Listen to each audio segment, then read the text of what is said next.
Hello, I'm Greg. Welcome to my channel, Midnight Oil Software. Yesterday, I had the great honor and privilege of having a live stream interview with Rick Davidson from Game Dev TV. Now, if you watched the live stream, you'll know that there were some unfortunate technical difficulties at the very beginning of the interview that lasted about 15 minutes where I had trouble getting my microphone working. So I'm providing this edited version of the interview to be a more pleasant viewing experience for those who'd like to watch it. I want to thank those that stuck it out through the entire interview, despite the technical difficulties, and I really appreciated your interaction in the live chat. And also, thanks, Rick, so much for your graciousness and patience during those awkward 15 minutes or so. So in the very beginning of this edited version, I'm going to let Rick talk and give some insightful patter while I was desperately trying to fix my microphone issues. And after that, I asked Rick to talk about what advice he would offer to people like me who has a job outside of the game dev industry, but loves to do game development on the side as sort of a side gig and would like to see that become profitable enough that they can start making some passive income. So without further ado, here is Rick Davidson of Game Dev TV.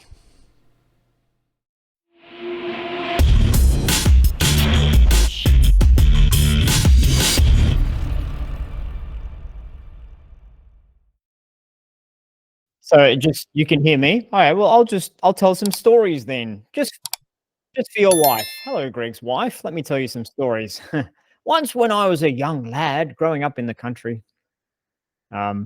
Interesting. You know what? I think every single time that I've tried to start a new live stream type thing, I've had technical issues. Oh, hello. Look at that. Hello. Hi, Greg's wife. Good to see you. I can hear myself coming back through Greg's thing somehow, despite the fact that he's got headphones on. I love how authentic this is. This is so good. What's your name, Mrs. Greg? Her name is Terry. Terry. Hello, Terry. Good to see you. Oh, you're too kind. You're too kind. Thank you. Oh, goodness me. Thank you. Lovely to meet you. You were saying before when you and I first started chatting in Google Hangout, you were saying that your microphone wasn't working because you had your microphone set up for the stream. So yeah, it's that old chestnut. So yeah, it's so frustrating, isn't it? Technology. And this is something that I think permeates everything we do, even when we're making games, making courses, doing live streams, making YouTube videos. Technology is such a barrier. It can really hamper progress. It can get us stuck and get us confused. And instances like this is like, who the heck knows what's going on? And there's so many levers to pull. And so I think one of the things we're probably going to talk about today, Greg, was AI. So let me go on a little AI ramble about that. And for me, the thought of AI being able to type in what's going wrong, please fix it, and have it fixed perfectly is very interesting, very attractive from that side of things. But my suspicion is that there's going to be even more things to manage, even more things to take care of, even more things to do. So AI is going to solve some problems like, oh, what's the headline that I use for this video? Or what are some ideas that I could create for my game? So I think AI is going to solve some things there or give us some ideas. But then there's going to be a million more opportunities open up where I'm like, how do I connect that AI to that plugin, to that software, to this tool, and it's version 7. Oh, there's a version 8 come out. I can see the world from a technology point of view maybe getting more complex. But if anyone is out there working on AI, please do it so we can just push a button and tech just works. Wouldn't that be nice? Tech like this. Like already created software. We don't want to push a button that, hey, make a game, and the game's just made. I think that would be unfulfilling to make a game that way. But gee whiz, it'd be nice just to have technology work the way it's supposed to. Okay, for those of you who can't hear you, Greg, and maybe can't see you because I'm not sure what you're sharing at the moment, Greg's having technical difficulties. So I'm just going to ramble for a while. Maybe you can ask me a question, Greg, and then I can answer that question in the normal long-winded nonsense way that I answer questions. And that'll give you some time to just type out the code that makes software make your microphone work. Look at that. Sorry. I'm like, hey, can you fix your thing and ask me a question? You're like, no, Rick, I cannot. You did ask me some pre-questions that your community has asked you. So let me see if I can remember them. Some of them are about Game Dev TV. So a little introduction for those who don't know me or what I'm up to or what our organization does. Game Dev TV, we help people get good at game development. That's what we're up to. That's our mission through teaching game engines, programming, 3D art, 2D art, game design, etc. We're constantly talking to our community and listening. What is it that folks are interested in? What would you like us to create? What courses would you like us to create? And something that happened, I think, I don't know how many years ago, people started mentioning Godot. And we took that seriously, and we did a Kickstarter. We ran a Godot course, and it was a pretty good course, and it stuck around for a while and got a little bit out of date. And we didn't update it, and it got so out of date. We decided to close the doors, and then took our time and made a new Godot course because some people were asking about it. Then all of a sudden, Shazam! Unity goes and does something absolutely ridiculous, like, "Hey, we're just going to charge everyone all the money for no reason," and blah. So then the world got pretty upset, and there was a whole bunch of, "Hey, can you make some more Godot content, because we're interested in that now." And so we've spent the past 6 months or so, I think, diving into Godot. We've got 5 or so courses now teaching mobile in Godot, multiplayer in Godot, the sort of things that if you were learning Unity, you'd be interested in learning as well. So we're a very engine agnostic organization. It's not a case of saying we're the Godot team or we're the Unity team. We're the team that makes whatever content and whatever educational content the community is interested in as best we can to try to make that flow and that learning journey nice and clear. However, because we've been creating Godot content doesn't mean we're abandoning Unity. I personally think Unity is a great engine. Like, it's a really good engine. And I personally have some friends who work at Unity and are good people. And despite the fact that Unity as an organization made what I think were some, I'm going to call them tactical errors. Okay. So in business, you get there and you say, okay, here's a thing we can do that might be unpopular, but we think it will be okay. And often that's by committee, and the committee is talking to themselves so often they don't even realize that, oh, maybe we should or shouldn't do this particular thing. So you can get that groupthink type thing happening. Sometimes it's deliberate. Okay, let's do this because we know it's going to make some people pretty upset, but we'll do that for a particular reason that, me down in the streets. I don't know why they did it. And sometimes they're just dumb. Sometimes people do, oh, let's do this, and it doesn't work out. So I personally don't think what Unity did was evil, despite the fact that some people are characterizing it that way. It was just a business decision that they thought they needed to do to protect their shareholders, because they're a publicly traded company.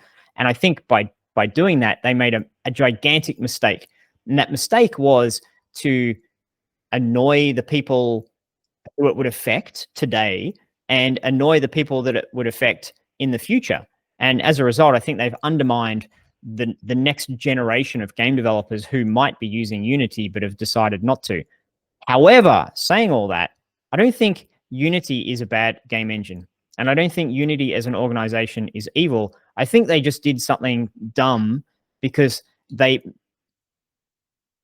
they thought they could get away with it, or whatever. I don't even know, and I don't want to speculate too much about that, as lots of folks have. But a little bit of what I wanted to say with this whole nonsensical rant is, it's still a great game engine. It's still, I think, worlds ahead of Godot in terms of the features that it offers. And I would like to see, as a community, that we continue to give Unity, the organization, feedback in terms of, hey, don't do that sort of thing again. That wasn't cool. But this part is okay, and we're fine with this, but we're not fine with that. And this is good, but not that. Like, we still need to vote with our voice. But I would like to see that we're being kind to people who say, I would still like to use Unity because I've spent the last 10 years learning Unity, and it's important to me that I keep using it. And I think there's been, in the world in general, I think a little bit more kindness and understanding would go a long way. And if you're the sort of person, or if you're someone who says, I don't like what Unity did, I'm not going to use it again, awesome. Awesome. Like I said before, our organization is engine agnostic. Godot, Unreal, fantastic engines, Game Maker, Construct 3. There's lots of options out there. But if you're really if Unity is your thing, then I think Unity is going to survive, maybe not thrive. It's going to survive, and I think it's still a great game engine. Have I bought you enough time, Greg? Yeah, okay. So we'll assume that people can't hear the questions at the moment. Maybe from this stream you can edit it up and edit it in a way that, insert yourself back in, whatever. So apologies for the live stream watchers, but we'll tidy this up for the non-live stream watchers.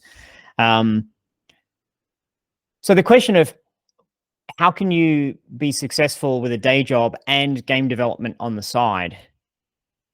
I think step one is to define what success means to you. So is success, I need to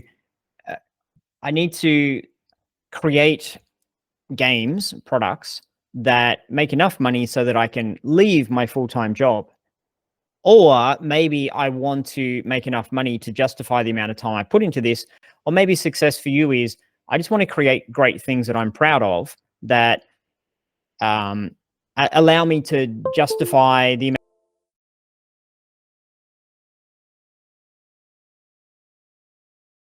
Oh, look, I want to do this full time. I want to really go for it. I want to have game development, my career, my living, the thing that I do. Then it's critical that you transform your relationship with game development from being an amateur to being a professional. What does it mean to be a professional? It means you're consistent.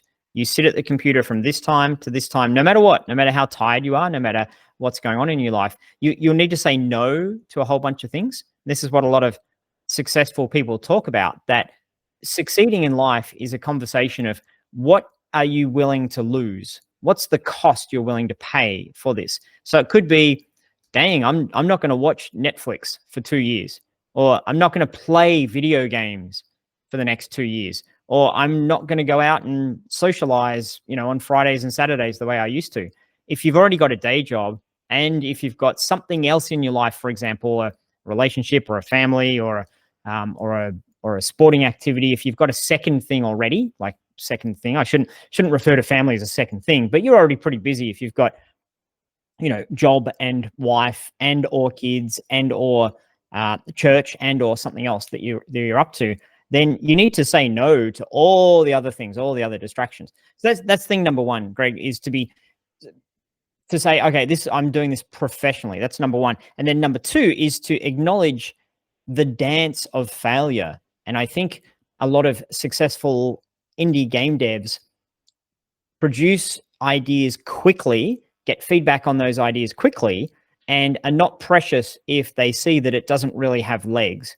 And the mechanism of creating something, putting a little bit of placeholder art in there, asset store placeholder art, not ugly programmer art that we all like to create. So it looks okay, showing it to people. And if their feedback is, oh, that's pretty good, then maybe it's not quite there yet. If their feedback is, whoa, that knocked my socks off, then you've got something that you can invest more time and energy and love into. So those would be the two biggest buckets of how do you do game development as a side quest while you've got your full-time job.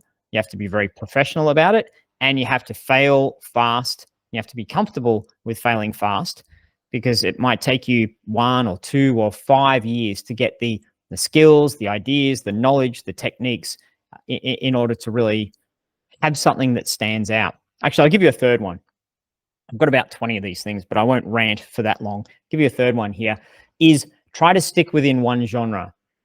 If you are relearning a new genre every few months, same genre and same engine, it's kind of, I don't see a lot of people chopping and changing engine, but with the whole Unity thing, there are a lot of people jumping engine. So try to stick with the same genre.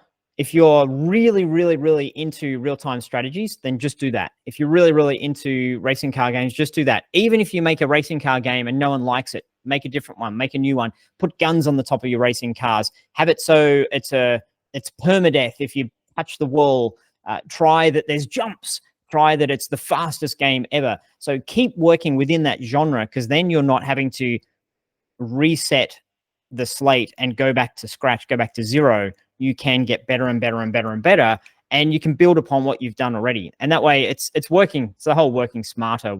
Okay, so I've seems the audience can hear me at the moment, but not Greg. What he's saying is he's going to try a few different things, unplugging a thing, replugging a thing, plugging in his headset's got a microphone on it. It might disconnect me. And it sounds like before you disconnected me midway through a rant. So apologies for anyone watching if that happened. So Greg's going to try some more stuff. Honestly, I don't think there's maybe 10% of live streams that have been perfectly, the technology just works. It's so tricky. I'm seeing it on my meter here, so I think, okay, well, I think that is as loud as I can crank that up. So that was good. Good advice there, Rick. All right, hopefully we have worked out the kinks. So you were talking about sticking with one genre. So it's a little bit tricky for me because in addition to doing game development and creating games, I'm a YouTuber and I do a lot of game dev tutorials. And I guess you could consider retro arcade games a genre. So I show how to make old school classic arcade games from scratch in Unity. Um, but I mean, they cover the gamut, you know. Mhm. Yeah, Um, I think retro arcade games is probably a genre unto itself. Like you've got a particular, depth of gameplay and art style. So I think yes, in terms of being focused on that. The question I'd have for you is: does it feel like every time you start a new game, even if it's an arcade retro game, does it feel like you're starting from scratch and saying, "How the heck am I going to make this thing fly or move?" Or like, I don't know, I've never even dealt with enemies before. How do I do that? Because that's the distinction I'm making here. That if you make a first person shooter and then a second first person shooter and a third first person shooter, by the time you get to the third one, you already know movement and jumping and level layouts and guns and ammo and all that kind of stuff. You've done that a couple of times, and then to get there and say, you know what, maybe I'll add a jetpack. Oh, I haven't done a jetpack before, but that's one element that you can innovate on and flex your technical muscles and scratch the technical itch that I think a lot of us, particularly programmery folks, want to solve those technical problems. But if you're addicted to solving technical problems, and that's part of the reason that you're starting from zero each time, a whole new thing with whole new challenges and whole new problems, you can get in that cycle of game development becomes solving technical problems. And while it's an important part that you do that, what you're doing is trying to make a product that people enjoy. You're not, it's a little bit like no one ever reads the game design document. I spent a lot of time as a game designer and working with game designers, and like, that's a beautiful document, but that we're not selling that. What we're selling is this thing over here. So I don't care what the game design document looks like if it does a good job of communicating over there. So it's asking yourself the question, which bit is important to me in game development? Sometimes you need to do more of the things that you aren't really into: art direction and gameplay tuning and marketing, and that's a lot of the recipe for success. okay. Yep. All right. Yeah, you know what's interesting, Greg? There's I was listening to this just yesterday. A marketing person was talking about you need to appeal to the left brain and the right brain. Just mic check. Can everyone hear me okay? So you need to appeal left brain and right brain. And sometimes the very functional, practical, I've made a game, it's got 17 levels, it's this kind of thing, it's got great graphics, that appeals to someone's logic of, okay, that looks like a worthy game to play. But the emotional side of it, I think if you're making games that are retro, you can appeal to nostalgia in a way that maybe if someone is, I don't know, 19 years old, they're not going to get why they're going to be, Gallagher, that looks dumb. But if someone has that nostalgia, then you're tapping into an emotion and you've got a marketing advantage. And so not everyone's going to be interested in that because they won't have the same nostalgic hook. But for you, if you find who's my target audience, what are they really into? What are they really asking for? And I'm going to give them that. For me, having, because I'm an old fella as well. And if you were to provide a game experience for me where it was a modern experience, modern feeling, because some of those old games are a little bit difficult to play, but a modern experience, but with a nostalgic feel, I'd be excited by that. Yeah, give it a go. Yeah, I had one viewer request that I recreate pole position, Mm. but they wanted me to actually show how to take a 2D game but make it look 3D like the original pole position. And that just sounds like torture to me because I've got a 3D game engine and I can put Mm. a follow camera on it and make a racing game that's like pole position, but like you said, give it a modern, more playable feel too. And I could still use some retro looking art and things, but I think that would be a lot easier to do given we have a 3D engine. Yep. And I think it would probably be more fun to play as well. Yeah, it's really interesting. Where did I see this? Just a random thought. I saw looking at some Adobe Premiere templates. I think there was a template that could reduce the frame rate so it made it look like stop motion. And it was really interesting. It's like fluid graphics, and then as soon as you do this frame rate, it looked really cool. It had a style to it. And we need to be careful when we're looking at what can the engine do. Well, the engine can do 120 frames per second beautifully, so I guess that's what I'll do. If you could get there and say, well, what's the retro, what's the nostalgia? Part of it is the graphics, 8-bit, 16-bit, whatever bits it might be. That's part of it, but it's kind of janky. It's like tick, tick, tick, tick, tick as it moves. So you could do something in a really, crisp way in a brand new engine, but then constrain it so you give that vibe, so it does feel retro, but smooth retro, if that even makes sense. So I think that's worth playing around with. And you don't want to just get there and say, well, I'll make the graphics look a little bit crappier because that's retro. It's like, well, no. Or, I'll get there and I'll just shove 2D into this brilliant 3D engine. Well, you don't have to. And, what is it about pole position? Part of it is just, it's a little bit like caricatures in a way. This whole kind of puppet show of there's a puppet that's slowly scaling down, which means it's getting further away, or scaling up, which is getting closer, and the track kind of goes duck, duck, duck, duck, duck.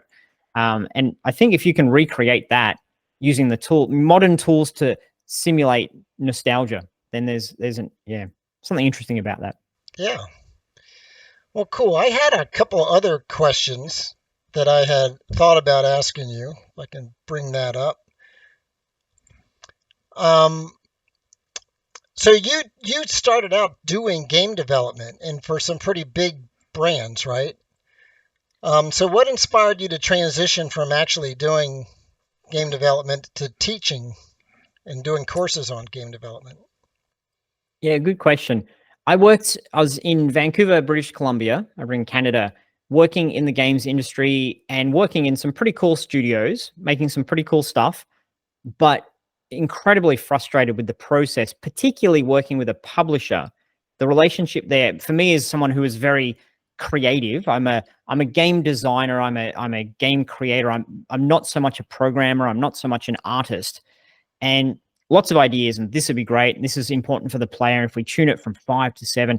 And the reality of when you're in a big studio is you need someone with a ton of money to fund that studio, fund the game. And often that means they need to attach an existing intellectual property to it, because then you've got an immediate audience. So I worked on IPs like Captain America, for example, and also worked on some Mario IP, which was, kind of highlight of my career. That was really fun, working on a Mario game. That was super cool. But what happens is a couple of things. One is the publisher has full control over, do we like it or not like it? Do we keep funding it? So I worked on a few games that just got stopped, shut down. One was because there was a writer's strike in Hollywood, and that was incredibly deflating and frustrating. Worked on a game that, a few games that just kind of got put on pause. And then some games as well where the publisher would say, well, what's really cool at the moment is this game, so please make that game, but with our particular intellectual property. And for me, looking at it saying, yeah, but in 2 years' time when we finish this game, that's not going to be as compelling anymore. So anyway, I got frustrated with a lot of that side of the industry. I didn't feel like I was making games. I felt like I was just part of a big machine. So I decided to start my own indie game studio and to make games that I thought were making a positive impact in the world. And that kind of scratched a different itch of mine, to not just make mindless games that are trying to get kids to sit there for 20 hours in front of the computer. Not that there's anything inherently bad about that, but it just wasn't exciting me to do that. So I worked on my own games, and that was fine. It's tough. It's super tough, as anyone out there knows who's trying to have an indie studio. It's tough. How am I going to pay my folks? How am I going to get investment money? How's the product going to do? And so on. And for me, my exit out of that was to sell my indie studio to PopCap, which is owned by EA. So technically it was an EA acquisition, but I had a lot of respect for PopCap, Bejeweled, Plants vs. Zombies. I'd met the team. They were headquartered in Seattle. So I was very interested in working with them and being part of that. But then, working within that studio for about a year, EA said, we're only going to keep open the game teams that have sort of, potential to make $100 million or $1 billion. And so they closed a lot of studios, which was cool. That's great. Not a problem, because that's their prerogative to do that. But all of that journey, Greg, led me to look at what I'd actually created and be completely disappointed by it. When people, oh, you worked in games. What games have you made? Well, I kind of worked on a Transformers game for a while, but I got moved off that. And I worked on this game, but then I got shut down. Worked on that game, but it didn't. And so I was left very, very sad with whatever it was, 10 years of work for just a couple of games that I wasn't super proud of at the end of it.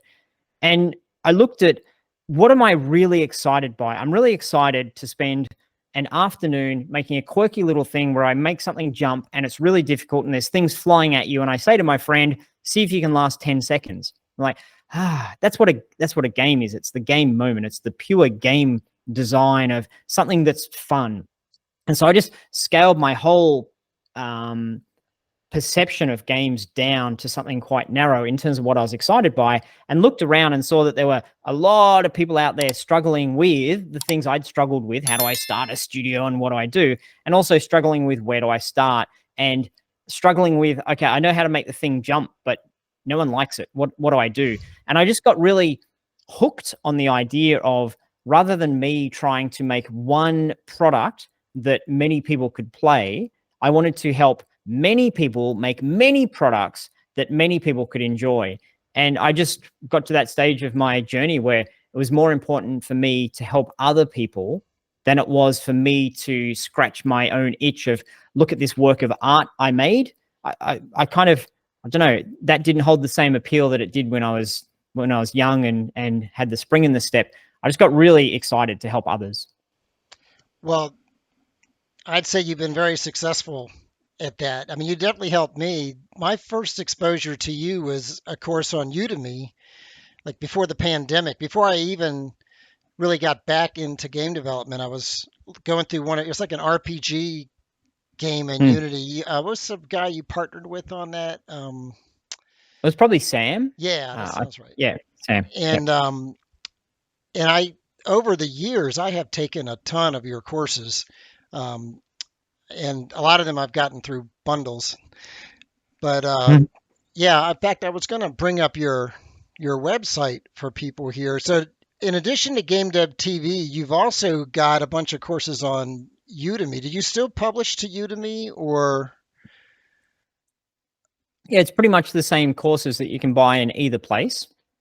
A lot of Game Dev TV's success is attributable to Udemy as a great platform. And when you sell something on a marketplace, if that marketplace does a good job of marketing and bringing traffic, then it's a great place to be. If you sell stuff on Amazon and it just kind of brings traffic, great. If you sell stuff on Steam, like if you launch a game on Steam and it just kind of brings traffic, that's great. That saves you the hassle of trying to be the marketing person yourself. And as we grew as an organization, a couple of things became apparent. One is that we don't want to be so beholden to one partner that if that partner changed or went away, then our business would go away as well. So you need to be a little bit careful. You protect yourself there. And also for us to be able to manage the relationship on our terms, in our way, to talk to people the way we wanted to, it became clear that if we had our own site to do that, then we could offer people things in the way we wanted to, and we could talk to people in the way we wanted to, and not be at the constraints of Udemy. So it's been a great partnership. We still have, we sell our courses in both places, and they're the same products in two places. And your offerings are so diverse, because like you've already talked about, you've got courses for different game engines. You got Unity, Unreal, Godot. There's just C++ and C# courses, but you've also got a bunch of art courses like pixel art, 2D art. Your Blender courses are fantastic, and I think Grant is just fabulous. I love His Grant work. Abbott. He's a good dude. He's one of my favorite people and one of the best Blender instructors in the world. He's got his own YouTube channel, Mhm. Gabbett Media. But yeah, chuck in Grant Abbott and you'll find him. But yeah, he's a really lovely guy. And I love what you've been doing lately with the challenges where, three of you will sit down and make a game with each with a different game engine. I notice you tend to use Unity. You're the Unity guy, I guess. Um, but I'm sometimes the Unreal guy as well, oh Greg. yeah, And honestly, I'm like, oh, I forget what to do here. Everything's backwards. Um, well yeah, yeah, yeah, I was using your Unreal course and going through that, and honestly, coming from Unity, I see the power of Unreal and some things that just work out of the box. But in terms of the environment itself, um, just the number of times I had to like restart the editor because I changed something, and then in order for it to take effect, you have to actually restart the editor. And I don't know. I think I'm going to stick with Unity for now. yeah. You know what's interesting? Every time I use Unreal, I'm reminded of the analogy that Unreal feels like walking into, uh, say, it's your aunt's house and she's a hoarder and got everything. Or hey, let's not be gender. Let's be gender neutral about this. Your relative's house and they are a hoarder and have kept everything over the years, and you say, "Oh, I could use a toothbrush because I didn't bring my toothbrush. You happen to have a toothbrush?" And they're, "Oh yeah, I've got 17 different colors and shapes, and I've got these ones that I've kept from years gone past. And they're rummaging through everything. It's over here somewhere. I just have to move that box and get that thing." That's for me what Unreal feels like every time I open it up. You've got everything is there, and you can do everything. And I just like my character to move a little bit faster. Thank you. How the heck can I find where is the speed located? So Unreal is powerful and busy. And once you've used it for a while, I think you know where a lot of things live. But for someone who's migrating from Unity into Unreal, it can feel very like there's a setting for everything and it's right there in front of me. Which one do I need? Yeah, that was my experience. But I think it's awesome that there are so many options available to aspiring game devs. I still think that Unity is great for people starting out because it really is a jack of all trades engine where you can make any kind of game. You want to make a 2D platformer, you want to make a 3D game, you want to make a mobile game, you want to make a console game. Whatever you want to make, you can pretty much make it in Unity. I feel like Unreal's a little bit more opinionated. It's really better suited like for FPS, really high fidelity graphic games, Yeah. and Yep. not to try and deter anybody from using it, but I just feel like for somebody just starting out in game development, and then you add all the community support, I just think Unity is a great option. Yeah, we're in the process of creating an Unreal 2D course at the moment because a lot of folks, particularly the folks who are not happy about Unity and looking for alternatives, it's not obvious how to dive in and start making 2D in Unreal the way I think it's more obvious in Unity how to do it. So we're in the process of making a course and it's cool. There's some really cool things you can do in Unreal in terms of 2D. It's pretty similar, to be honest. It's like just constrain the camera and use, use images as opposed to 3D objects. Pretty similar. You can do a lot with 2D.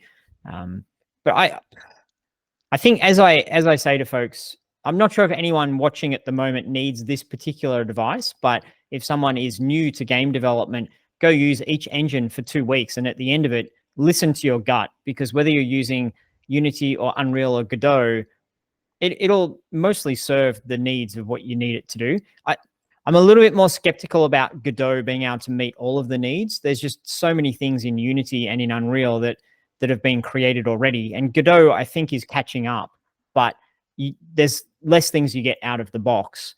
But all three of them are totally viable options. Yeah, I think Unity's misstep was a big shot in the arm for Godot to draw support from the community to start investing in it more so they could have an alternative. Yeah, So, what do yeah. you think is the biggest? I'm sorry, go ahead. No, you go. Well, I was going to ask, what do you think is the biggest challenge facing the the indie game community now and like in the next year? The indie game community versus indie game developers. You know what? Pardon me. I've seen the industry up and down, ebb and flow, backwards and forwards for at least 20 years. There's always periods of time where people will say, there's too much competition. There's too much out there. There's too many things. There's always times where there's layoffs and people say, oh, the industry's in a real slump at the moment. Life is bad. And there's always times where it's boom and things are going really great. And there's always games coming out that are just basic, kind of fun, well-made indie games that become huge hits. So for me, I don't so much have my finger on the pulse of this current decline we're seeing at the moment. How does it compare to other declines? But there's still a lot of products succeeding. There's a lot of people who are making a living out of being a game developer. And there's a lot of people making cool things that they can be proud of. Even if it's not paying the bills and letting them quit their job, they can still make it and be proud of it. So that's in terms of where the financial industry side of things is. The other side of it, where is it headed?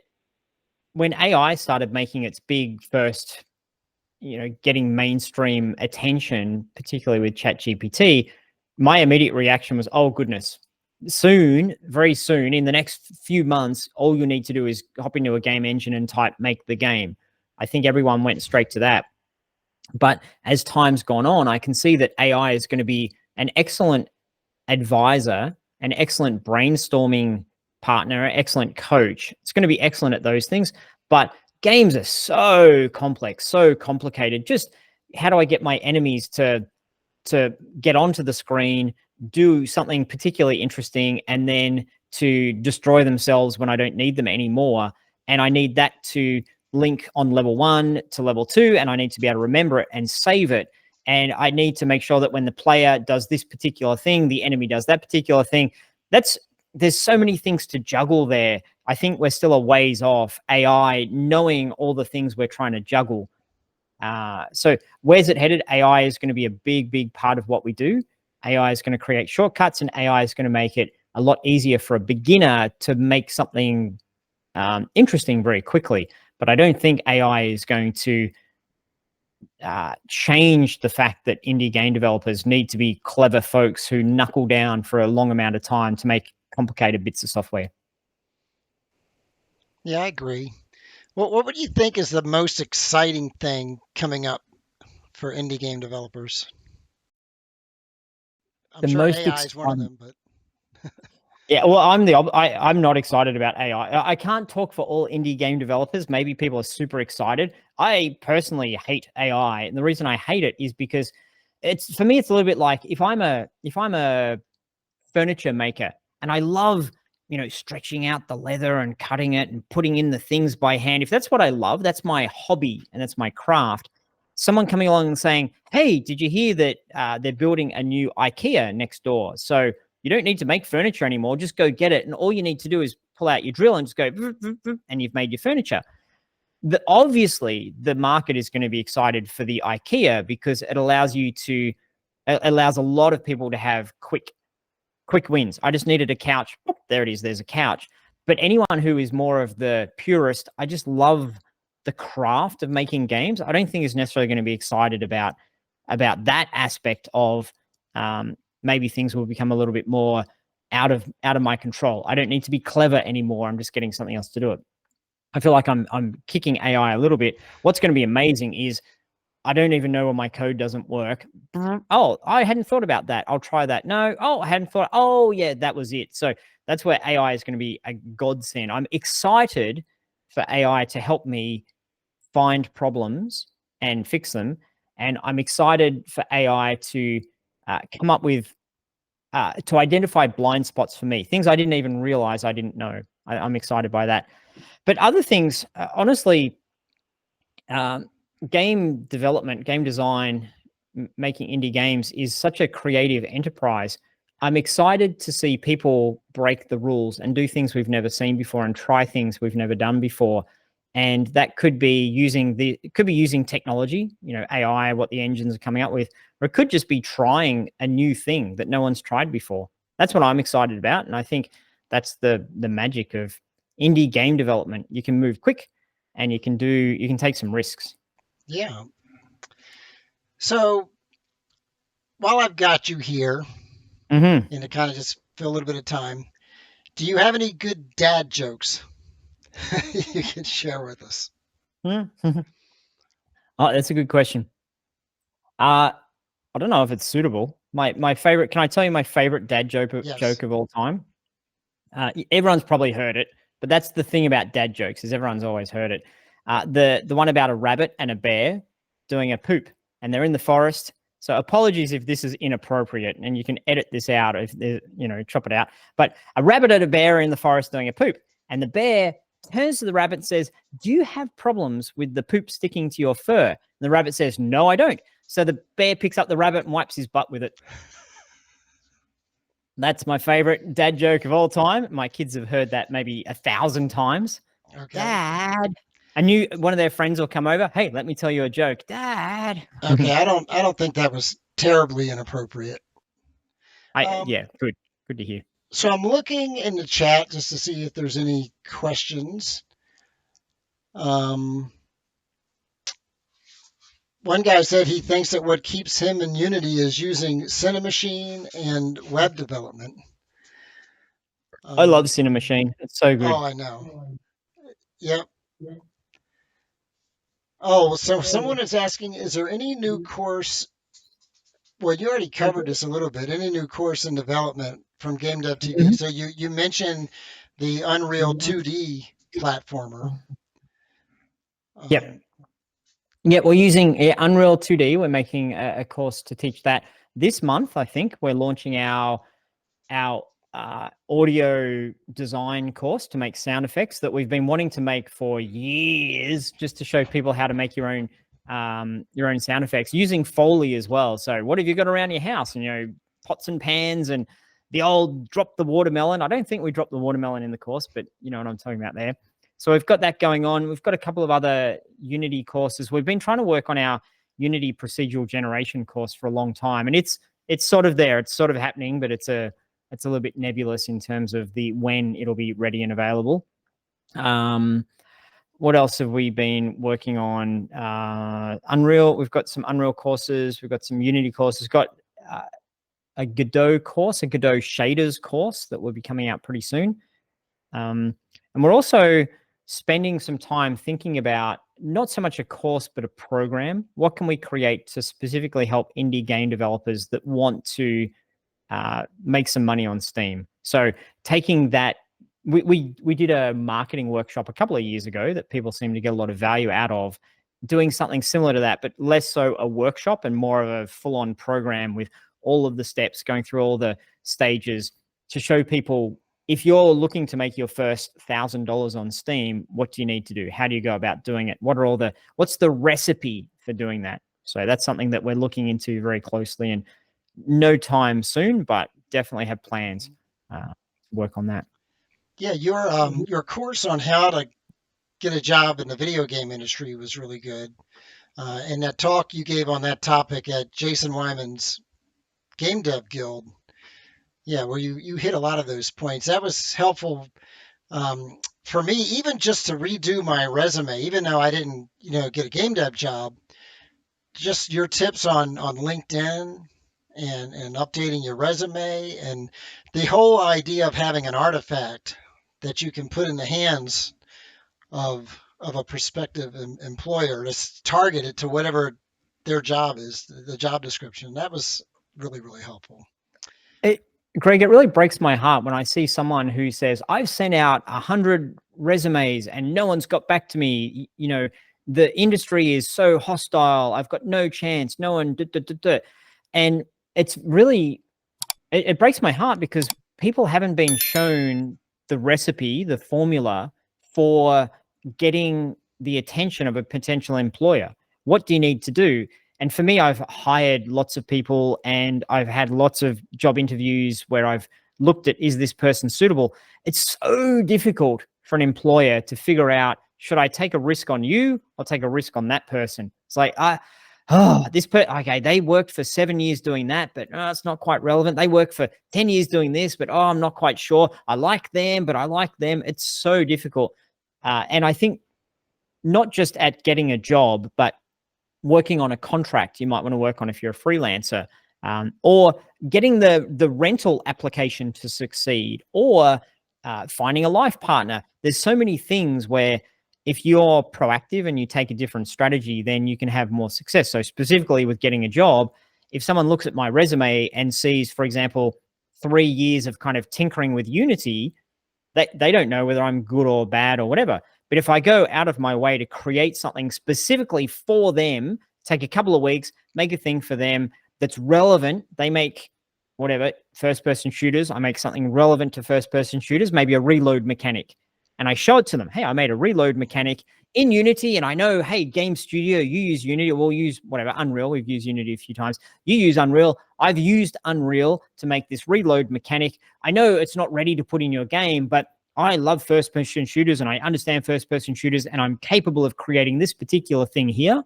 That makes the job of the employer so much easier to say, oh, we were going to put you in the team and have you do things like that. So you clearly like our genre and you clearly understand us and you clearly are proactive. Done. Mm-hmm. So that goes such a long way.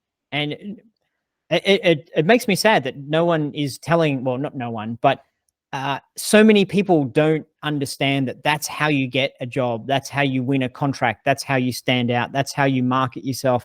That's how you launch your game. That's how you, all of these things. Don't just do what everyone else is doing. Go and find the way to speak to the person you need to speak to. Yep. So we have both in the live chat and in the comments that were submitted earlier, people are asking if you're going to have any new Unity courses. One of them in particular was wondering if you're going to have more advanced or intermediate level Unity courses. Yeah. Yes. So the procedural generation course I was talking about, the intention with that is to have something more advanced. It's really tricky. And to speak, let me put on my business owner hat for a second here. If we make a course that is a beginner course that a lot of people can enjoy and appreciate, then the price of that course can be $15 because a lot of people will be interested in it. If we then take all of those beginners and say, how many of those beginners are now still with us and still interested in learning, it drops down because a lot of people go off and do something else, or they've got the knowledge they need, or they, game development's not for me. So it's less people. And that's sort of at the intermediate level. And then of those people who've been working at it for 2 years and they know what they know and they've tried some things and done some game jams and they're like, now I need the really advanced stuff. That's an even smaller segment of people. So for us to make a product that is commercially viable, we can't have the same price on that product as we do for our beginner courses because there's far few people who are interested in purchasing it. So we need to make a product that we can justify asking $200 for, $300 for, because it might be, a smaller number of people who purchase it. And that's the tricky part. How do we make something that is advanced, but also worthy of asking for that higher price point? And we try a lot of ideas, a lot of approaches to do that. We're constantly playing around with that. And sometimes we put a line through it because we're like, well, it's not quite going to give people what we need to give them. But yeah, it's definitely, I'm just trying to share a little bit behind the curtain there so people aren't thinking that we're neglecting or ignoring that request. But we don't do anything that is going to have our community look at it and say, you're just trying to rip us off here, or, that's not worthy of our money or what have you. Yeah. There's a couple of other options for advanced courses out there too. Like Jason Wyman has his multiplayer mastery course, and Thomas Brush and Code Monkey. Well, I'm not sure what Code Monkey's cost is, but Thomas Brush's courses are pretty premium. Mm-hmm. Yeah. We had another question in the live chat Rage Run Games is asking any tips on improving game designing skills? Tips on improving game design skills. The first tip is do game jams and be wacky and crazy. The second tip is to find. Okay, there's two bits for me as a game designer. That's what my more formal education when it comes to games is in game design. There's two big buckets. There's the idea at the start, and then there's the execution at the end, where the game design mindset and skills are very important. I think at the start, it's very important to do something that you go beyond where you're comfortable going in terms of the design of it. What I mean by that is if you're making a racing game, don't just make a racing game where you race around normally with, little jumps and whatever. If you make a jump, make the jump so that you're in the air for 30 seconds and you have to kind of guide it and dive through rings, because racing games typically don't do that so much. Maybe Mario Kart does. I accidentally used the Mario Kart example there. Put guns on the cars, have the cars go really slow, and every 30 seconds everyone goes at like so quickly. So you're spending 30 seconds like, okay, I'm going to plan my move. I'm going to go here. I'm going to go there. I'm going to get this. I'm going to push that button. And you queue up all of the commands. And then it's every 30 seconds is like, go. And everyone's doing their things. And then that's for 5 seconds, frantic for 5 seconds. So that's completely strange and weird and different. I think you have to really push the envelope to do something that you find a little bit uncomfortable and is silly. So, other examples, if you're making an RPG, I think I even did this in one of our RPG courses. What happens if I make 10 player characters all running around with the same command scheme? Oh, I've made a little club. Oh, that's kind of interesting. What if I make a mob-based RPG? There's mob-based RPGs out there, but what if I do it this particular way? And I can only control, they all have to move at the same time. So if I make them all move left, half of them might fall into the fire pit, and I'm like, that whatever. So I think that's at the start of becoming a better designer, is really think differently or think crazy.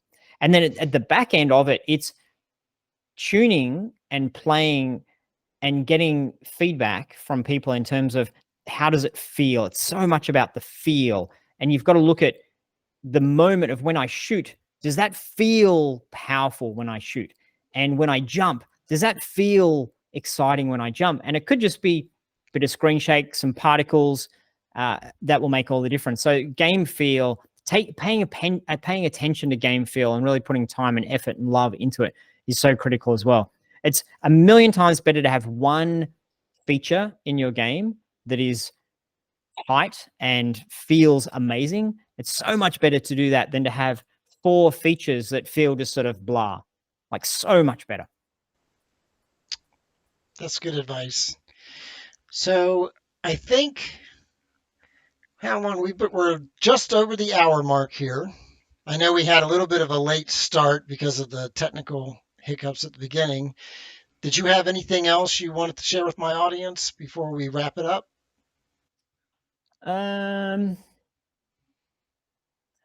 I think, well, I was going to give a piece of advice about be part of a community and share your ideas and work together and ask for help.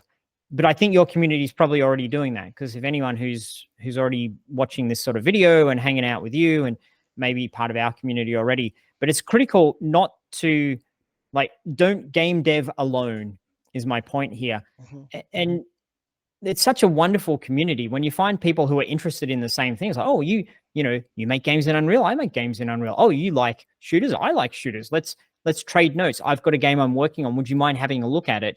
And so don't do it in isolation. And that's a big force, I think, in game development, that there's just so many hours you need to be sitting in front of your computer, just kind of wrestling with the code and wrestling with the engine, that you can look up one day and say, oh, dang, I've just spent 3 months just heads down in my thing, waiting for the time that it's ready. It's not ready yet. I'm waiting. It's not ready yet. Okay, it's not ready yet. I'm not ready yet. You've got to show people what you're working on when it's not ready and when it's broken, when it doesn't make sense. Mm-hmm. Even if you say, well, just pretend you can jump over that thing there and just pretend there's an enemy coming in. That's one big bit of it, showing people, getting that feedback. But looking to find friends in the community. Even, Jason's story popped up in your chat. And I'm like, oh, I know Jason. I've talked to him. Yay. Hi, Jason. And that for me is an antidote to what a lot of indie game developers can feel, which is isolation and loneliness. So I think go out of your way to make sure you don't feel that isolation and loneliness, so that you can easily tap into a conversation that motivates you and energizes you, so long as it doesn't become too much of a distraction. Yeah.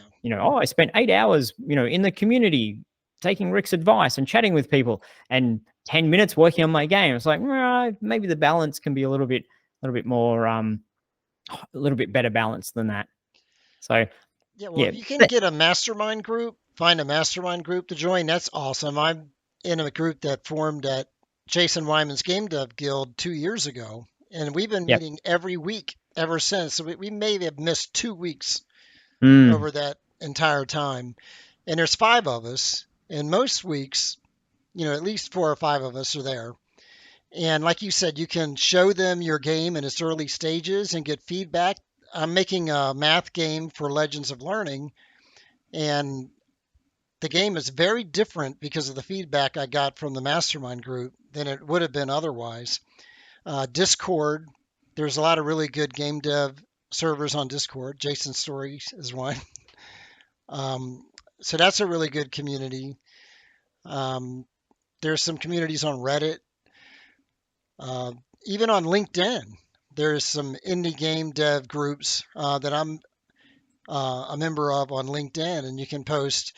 People post articles up there. You can post things you're working on up there and get feedback, show off your stuff, and it's also good if you're building a portfolio to be able to share it on LinkedIn.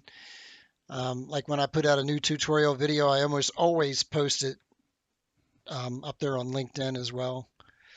But anything Yep. else before we The wrap it other up? thing I want to say is we have our annual game jam coming up next month. I think it's the 17th of May that it starts. It's for 10 days. We do weekend to weekend.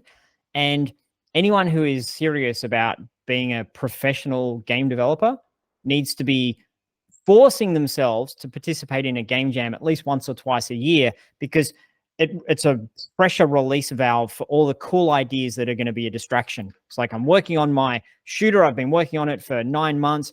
You know what? I'm getting a bit sick of it. I really would wish I could go do something else.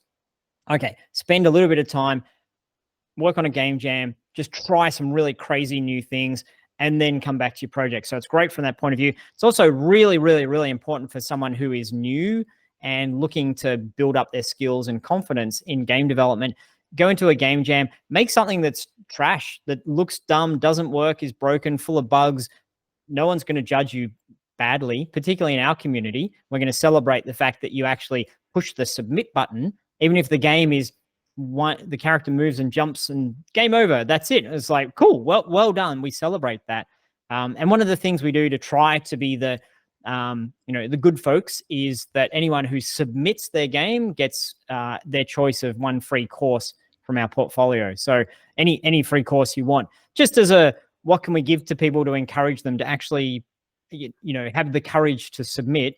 Well, cool. Here's a course for you. Maybe it'll be something that you wanted or is helpful or useful. So I'd love if as many people possible come along and participate in our game jam, 17th of May, coming up soon. And if you can collaborate with other devs in a game jam, that'd be even better. You can divvy up the work and bounce ideas off each other, learn from each other. Absolutely.